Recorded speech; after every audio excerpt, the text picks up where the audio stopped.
The only news item worth talking about is the penalties handed out to Alan Hodges and Arto Kekkonen after the round of Texas.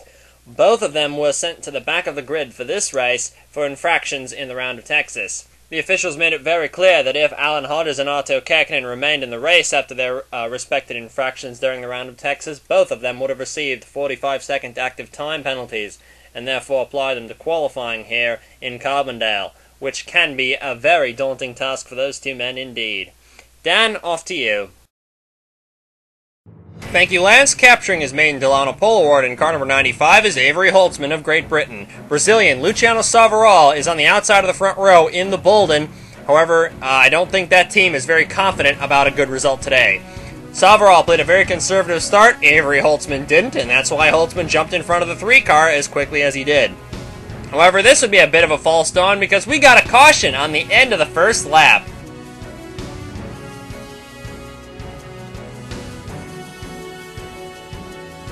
Arto Kekkonen and Davina Henton go 3 wide with Carlos Donzello in car number 43. Looks like Arto tries to clear Henton. His spotter tells him he's clear, and Arto moves up the track accordingly. However, he is not clear of the 29 car, spins off her front bumper, goes into the wall, and continues on. Racing deal, if you ask me. However, this is a prime example of what isn't a racing deal. Under caution, Woody Watts jumps up a lane and a half in front of Lewis Kingston's car, goes into the wall. Now that's just ridiculous. However, that's not the only ridiculous thing under this caution. The 37 of Matthias Taub and Tyrone Stanley are clowning around, and they end up wiping out Matt Taylor in the Fortner, both of the Bill Barclay STSs. Scott Bates is involved in this schmozzle. A big pile-up under yellow that had no business happening at all is absolutely ridiculous. There comes Arto Kekkonen in the 14 car. Tony Durbin was in this, on board with the Matt Taylor in the Fortner. There goes the 5 of Tyrone Stanley, Independence Trophy contender, Independence Trophy points leader. Big mess up front. Craig Janser's in there. He's another Independence Trophy contender. In car number 69, we're going to see him in a second. On board Michael Sykes. Looks like Scott Hamilton may have gotten a piece. Looks like Craig Janser hit the 88 after the 88 had gotten turned around. This would not have happened if it wasn't for 2 people clowning around under a caution flag, which has no business happening. These kind of incidents should not happen. It's kind of silly when you have a wreck under caution that's bigger than the wreck that caused the caution in the first place. Gaspar de Souza got a piece of that in the 40 car. He ended up having a suspension failure, which dropped him out of the race. And there are the 2 Trevor Carrington cars of Davina Henton and Trevin Terrell taking each other into the wall. I can't imagine what the ride home for them is going to be like. Avery Holtzman in the 95 leads on the restart. Luciano Savaral apparently thinks he's going to just follow Avery Holtzman around the track and just learn his lines. However, Alexis Rainsford in that electric blue 1 car has a different idea, and that is to go to the front. She gets around Savaral, catches him sleeping using the back marker of Scott Stoidler.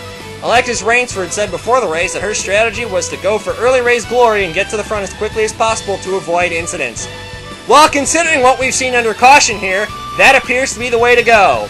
Kurt Pliskin in the 16 appears to have the same idea, as is Leonid Roderick in the 4. However, Roderick almost ate the outside wall doing so in that blue, white, and orange car in the background.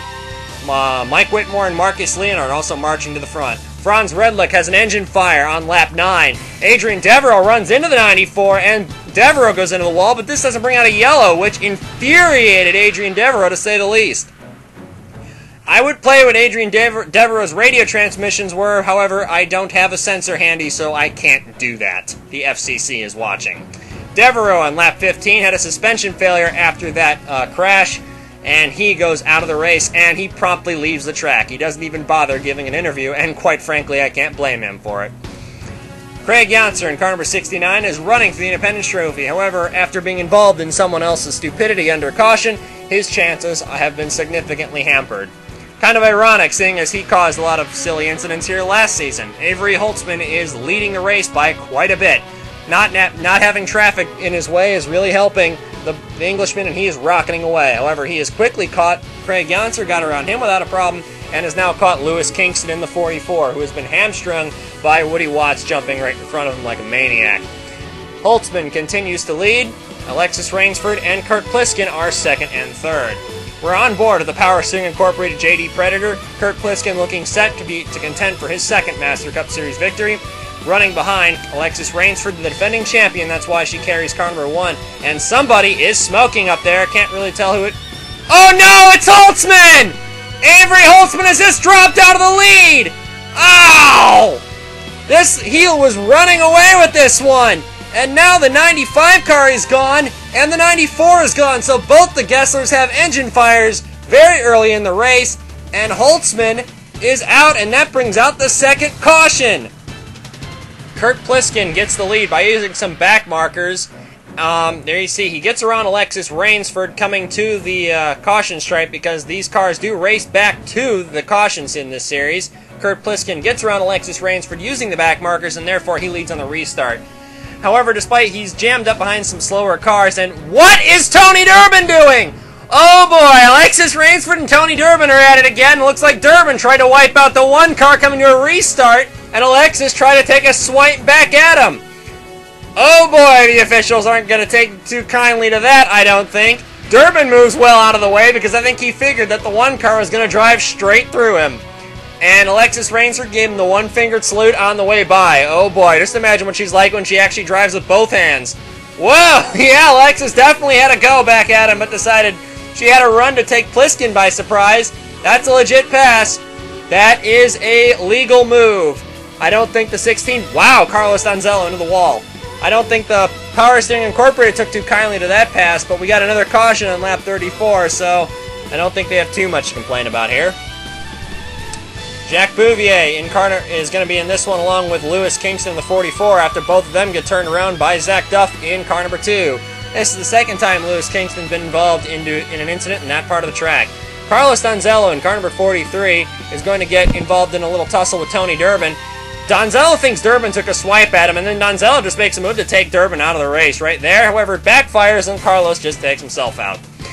Kurt Pliskin hits the pit lane. Alexis Rainsford stays out. And that puts the one car in the lead of the race. So I don't know why PSI would protest any anything about that restart. Alexis Rainsford clears the back marker. Mikhail Polyakov in the 24, who's being dangerously slow out there. Leonid Roderick gets jammed up behind the Russian. Tom Delgado, the points leader entering this race, currently sits in 6th place. This is his worst run of the year so far. And he's running 6th. That should tell you how well his season's going. Caution 4 was on lap 40. Doesn't look like a green flag run is something that's coming easily. Zach Duff in car number 2 is going to get involved with Tony Durbin in the 33 and Matthias Taub. They go into the wall, and time for the annual Carbondale Automotive Acrobatics Show. And Zach Duff takes home top honors and goes out of the race. So does Tony Durbin and Matthias Taub. And the second Leonard of Leon Keniston in the 39. Oh, no, Keniston stays in. Looks like that car, they kept it going. Taub is done. Keniston keeps going. However, he's got a lot of damage, makes a lengthy pit stop. I've never seen a car do that before, but then again, I've seen a lot of things cars aren't supposed to do at this track before. Alexis Rainsford leads on the restart, and Marcus Leonard's in second. We got some lap cars on the inside. Polyakov, again, Tyrone Stanley in the 5. And Rainsford gets a great jump around Polyakov. Leonard gets jammed up. Wow, Zelda Ashby in 3rd. Hammers the wall. So some damage on that car, I think. Mike Whitmore in that 36 has moved up to 3rd in the meantime. Marcus Leonard still having problems with Tyrone Stanley. Not exactly... Tyrone Stanley's not always the easiest back marker to get around. So Marcus definitely is having his work cut out for him. And look at how much time that's cost him to Alexis Rainsford in the 1 car. We almost had a caution as whoa, Mika Turvo's not exactly playing nice. This is his 3rd ever oval start. He's not exactly showing that he knows what he's doing out there, though. Dale Roswell in the 17 car in a race that clearly is showing that experience counts. Looks like Roswell's keeping his nose clean. I don't see too many scrapes in that 17 car. The oldest driver in the field is in the top 5. Leon Keniston blows up on lap 58. That's kind of typical of the Ocean Lenards this season because neither car has finished a race yet. Team morale can't be very high over there. Lewis Kingston goes another lap down. Alexis Rainsford in the number 1 car in position 1. She is definitely showing why she has the champion's number 1 on this car. She changed her number during the offseason from 27 to 1. because of course she is the defending champion, and the officials are considering making that a rule. Charlie Waters in car number 10 is one of the stars of the day, along with Scott Stoidler. Both of these men are having great runs so far. Waters in particular is somewhat of a revelation. Yamino Tenchi is pitting early in the 831 car. Pit strategy ahoy. And here is Leonid Roderick in car number 4, running behind Kurt Pliskin, Marcus Leonard, and Mike Whitmore. Mike Whitmore in that green 36 car, Marcus Leonard that black and red 999. Leonard and Pliskin are on the same team. On the JD Predators, the James Dalton design cars are looking very strong here at this track. And I believe an upgrade will be coming for those cars when we get to Europe. Robert Dorian in the Xeno is having a very strong run in this car number 47. So it looks like Robert Dorian's... whoa, we got a trouble for Bobby Porto. I'll hold that comment later. Oh, Bobby Porto in the 15 car has got a problem. Looks like that's the end of the day for Porto. He's not had the best of luck, but let's just hold back before we judge how well he's done. Yamino Tenchi has been lapped by Alexis Rainsford in the pits. Rainsford realizes Tenchi is a lap down, and Rainsford doesn't bother pushing the issue with the 831 car. And so what we believe is the most powerful car in the field, Yamino Tenchi, just checks out from Rainsford. So Alexis is gone. I think Tenchi's still a lap down, but Rainsford is definitely losing ground to Yamino Tenchi in that car. So it looks like Yamino Tenchi could have the fastest car on track. And if we have a long green flag run, which it looks like we're finally oh, Kingston's blown up in the 44 car. That's just ending what's been a very miserable race for him. And that's too bad. He was really looking forward to having a good run today. Yulia Nasova getting lapped by Alexis Rainsford. There's a look on front of the front bumper camera on the Volpe. Alexis Rainsford in this number 1 car. Pretty neat camera to see her go around the catsup like that. So we can actually get use this front bumper camera. We've had it on other cars in the past before, but it's really nice on here on this track. The cars are constantly in traffic, and it's real interesting to see how close someone can get to another car without actually bumping them. And she's caught up to the 24 of Mikhail Polyakov, the second Katsev car. He is a rookie. He is ahead of his teammate Nasova, though. However, I don't think that'll last for long. Looks like Nasova's got a faster car than Polyakov at this particular moment in time. Rainsford continues to pretty much dominate this race. Pliskin is about a second back, and Mike Whitmore is there as well. So it looks like getting through all that lap traffic on the restarts is really what's made Alexis Rainsford pull out this much of a gap. Otherwise, I really don't think she would have this much of a lead, or she might not even be leading at all. Because Kurt Pliskin and Mike Whitmore are very savvy coming through traffic, and we all know that Kurt Pliskin is very good at passing, and so is Alexis Rainsford, so it'd be very interesting to see what would happen if we got those two closer together and in a legitimate battle with each other, instead of what we have right now, which is a battle between second and third, and then just Alexis Rainsford getting around lap cars. Mike Whitmore hits the pit lane early. Alexis Rainsford also pits the Volpe fairly early on in the pit stop cycle around lap 100. Leonid Roderick in car number 4 stays out very long, and he's going to assume the lead in the Clutch Inglesby, car number 4. And also Dale Roswell lasts a very long time on his tank of fuel. Dale Roswell knows how to save fuel very well. Roderick also pits towards the end, but look at Yamino Tenchi! Look where she wound up! Looks like that early pit call was the right move. Yamino Tenchi pitted some 25 laps before everyone else. Look how well that's turned out. Roswell had a great pit stop, so did Marcus Leonard in the 999. There's not too many cars left in the lead. Oh, Marcus Leonard's blown up! Oh no, the JD Predator of Marcus Leonard is out, and we've got another caution on the racetrack. So this race is turned right on its head. This is another yellow caused by mechanical failure and an oil leak from car number 29. Davina Henton was running in 14th and was outpacing her teammate Trevin Terrell despite running into him under a yellow. That's the end of Henton's race. Yamino Tenchi in the lead. Alexis Rainsford second. Scott Stoidler in the inside is 9th. Mike Whitmore is 10th. They both had disastrous pit stops. As you see, the 8 cars left in the lead lap. Stoidler and Whitmore have fast cars, though. They go around Tenchi, who doesn't bother fighting them. However, Alexis Rainsford in car number 1 really wants the battle for this spot. She smells blood and she's going for it. Oh, Tenchi's on the inside. Rainsford on the outside in car number 1, but there is Ashby in the 55 on board with Rainsford in car number 1. As there goes Ashby, Alexis Rainsford makes use of the back marker, goes around Yamino Tenchi, and Rainsford sweeps into the lead, putting the Japanese Red Cross car in her rearview mirror. Kurt Pliskin now in the 16 has a go, but Roderick gets around Tenchi as well as Pliskin. So the JD Predator is hunting down the Volpe, but Roderick is in close pursuit. Looks like Pliskin got held up a little bit by Tenchi, so he has lost some ground there. Rainsford still behind Zelda Ashby. Rainsford probably wants to put this 55 car a lap down in case we get a late race caution, but it doesn't look like the 1 car is fast enough to do that. It looks like the Volpe is just simply not as fast as the Juno that Zelda Ashby is driving.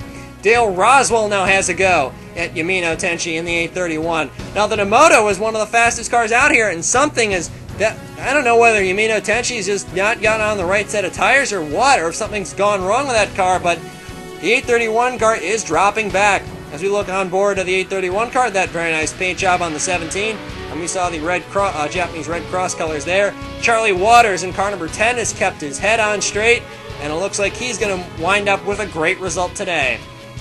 Way to go for Charlie Waters in the Team EFR car. They really needed this race. Caution 6 on lap 140 with just 10 laps to go. And this was another mechanical failure. Jacques Bouvier in the Gasnier blows up. And by now it stopped smoking, but 7 car drops out of the race. And this is the final restart. Alexis Rainsford and Kurt Pliskin battle for the lead, but Rainsford got a great start. So did Pliskin, but it looks like the Volpe is much better on these shorter runs. And Rainsford has got a great restart. It looks like Pliskin's going to have trouble because Leonid Roderick's all over him. Roderick all over Pliskin like a bad smell. Roderick goes on the inside, and Roderick's going to move and take over second. However, all of that battling between Kurt Pliskin and Leonid Roderick is going to be to the detriment of both of them because Alexis Rainsford walks away with this one, and Rainsford takes her first win at Carbondale. A fantastic race towards the end. Rainsford wins, Roderick second, Pliskin third. Dale Roswell showing that experience counts, and Yamino Tenchi winds up fifth, getting challenged by Charlie Waters late in the race. However, Tenchi was able to hold on and keep the youngster at bay. Zelda Ashby and Scott Stoyler had fantastic results, and Chris Johans in that 64 car was the last car in the lead lap. Both Camelot Racing cars having very strong runs. This is the anniversary of Chris Johans' maiden Master Cup Series win. Tom Delgado winds up in 10th, and Arto Kakinen, despite a interesting early part of the race, winds up 11th. Tyrone Stanley, the officials are going to want to talk to him, no doubt. Luciano Salvarol, bad pit strategy, threw him way back. Ditto Mike Whitmore. Scott Hamilton, a solid result. Trevin Terrell's car, we believe, failed post-race inspection, so we'll keep you posted on what happens to car number 20. Ethan Everett, Robert Dorian, Alan Hodges, and Yuliana Sova in car number 34. First point for Katsev in 2011. I should note that if something happens to car number 20, i.e. he gets disqualified, Mikhail Polyakov in the second Katsev will be moved up to 20th. Polyakov was 3 laps down at the end of this race. And here are the point standings leaving the round of Carbondale. Tom Delgado and Yamino Tenchi and Alexis Rainsford are the 3 race winners this season. They're 1, 2, 3 in the championship. Roderick jumps up 8 spots, and he sits 5th in the championship. Charlie Waters is up 6. Avery Holtzman, one of the big losers this week, he's down 5 spots in the championship. Devereaux is down 4. Scott Stoyler jumps up 5 spots. Dale Roswell from 16th jumps up 17 spots in the championship. But that's not the biggest mover in the points. 20th place, Zelda Ashby jumps up 19 spots. However, that's mostly because this is her first points of the season. So Zelda Ashby in that 55 car, looks like we could see some serious speed from the Owen DeGarmo Junos of Zelda Ashby and Lewis Kingston, who has yet to score a point this season because he's been involved in incidents. And let's have a look at the Independence Trophy. Tyrone Stanley predictably still leads. Of course, he's scored championship points in both of his races he's run so far this season. Palmer Styles went out fairly early.